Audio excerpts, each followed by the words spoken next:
It's Amy Allison with Oakland Scene with Daniel Arlacone, famous novelist and Oakland resident. How you doing? Good morning. I'm doing great. All right. So, of all you write books about Peruvian politics. You write fiction work, but you live in Oakland.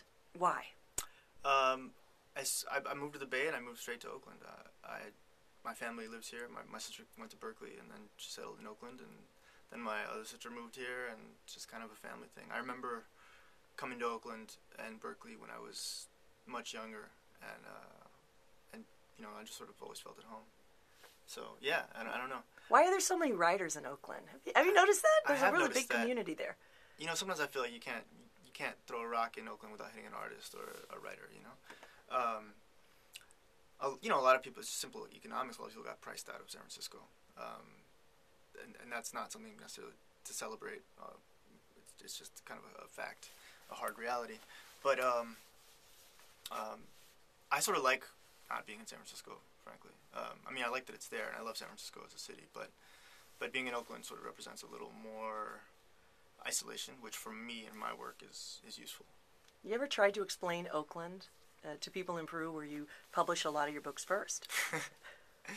Yeah, when you end up saying, San Francisco Bay Area, and then you just say San Francisco, and then you say,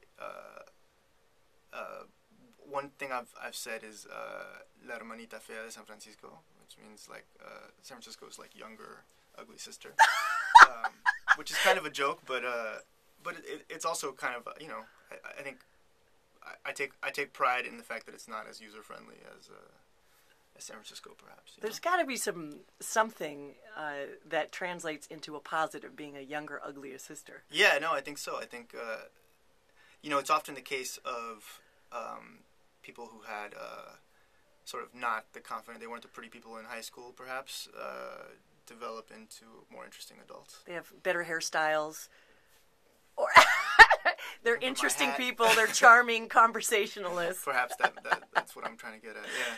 Tell me about your projects coming up. What you're publishing, what you're working on.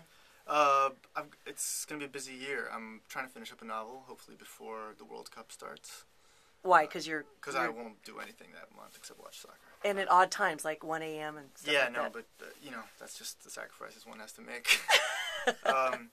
I have a book of interviews that I did last year that's coming out in April. It's interviews with novelists. It's called The Secret Miracle.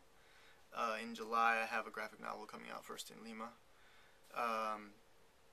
And then next fall, I have a book of stories coming out in Spain.